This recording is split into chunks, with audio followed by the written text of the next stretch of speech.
ඔයාට මේක ගොඩක් වැදගත් වේවි. එකිනෙකා සමග සතුටින් ජීවත් වෙමු. නූතන ලෝකය තුල අපට සෑම දෙයක්ම තනියම කරගත හැකියයි අප බොහෝ විට සිතමු. නමුත් සැබෑව එයද? මොහොතක් සිතන්න.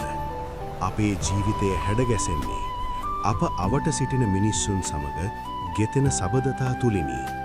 නිවසේදී අපගේ සතුට රඳා පවතින්නේ පවුල මතය.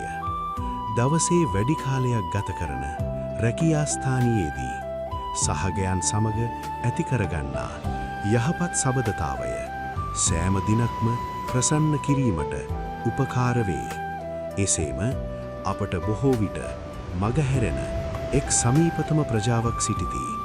එය අපේ අසල්වැසියන්ය. දුරින් සිටින සහෝදරයෙකුට වඩා ළඟ සිටින අසල්වැසියා වටිනවා යනුවෙන් ඊතා අර්ථාන්විත කියමනක් ඇත. මෙය හුදෙක් වචන සමූහයක් නොවේ. ඊතා ප්‍රායෝගික සත්‍යකි. මැදියම් රැක ඇතිවන හදිස්සි අවස්ථාවකදී ඔබ හදිස්සියේ රෝගාතුර වූවොත් හෝ පිටතින් අමුතු ශබ්දයක් ඇසුනොත් ඔබට මුලින්ම උපකාර කළ හැක්කේ කාටද? එය ඔබව බොහෝසේ අගය කරන නමුත් පැය ගානක් ඈතින් ජීවත්වන ආදරණීයෙකු නොවේ. ඒ උපකාරය ලැබෙන්නේ ඔබේ අසලම නිවසේ සිටින පුද්ගලයාගෙනි. ඔවුන් ඔබේ හදිස්සි ප්‍රතිචාර බලකාය වෙනීය. ඕනෑම අයෙකු පැමිණීමට පෙර මොහොතකින් ඔබේ අසලට පැමිණිය හැක්කේ ඔවුන්ට පමණයි. අප අවට සිටින ප්‍රජාවක් සමග සබඳතා ගොඩනැගීම යහපත් ක්‍රියාවක් පමණක් නොවේ. එය ඊතා බුද්ධිමත් මෙන්ම අත්‍යවශ්‍ය දෙයක් බව අපට වැටහේ. ඒ සඳහා විශාල දේ අවශ්‍ය නැහැ.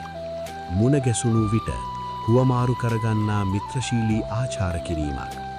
ඔවුන් වෙහෙස වී සිටින විට සුවදුක් විමසීමක්. හෝ පොඩි උදව්වක් කිරීමට ඇති කැමැත්ත පමණක් සෑහේ. මන්දයත් යහපත් ජීවිතයක් හුදකලව ගොඩනැගිය නොහැක.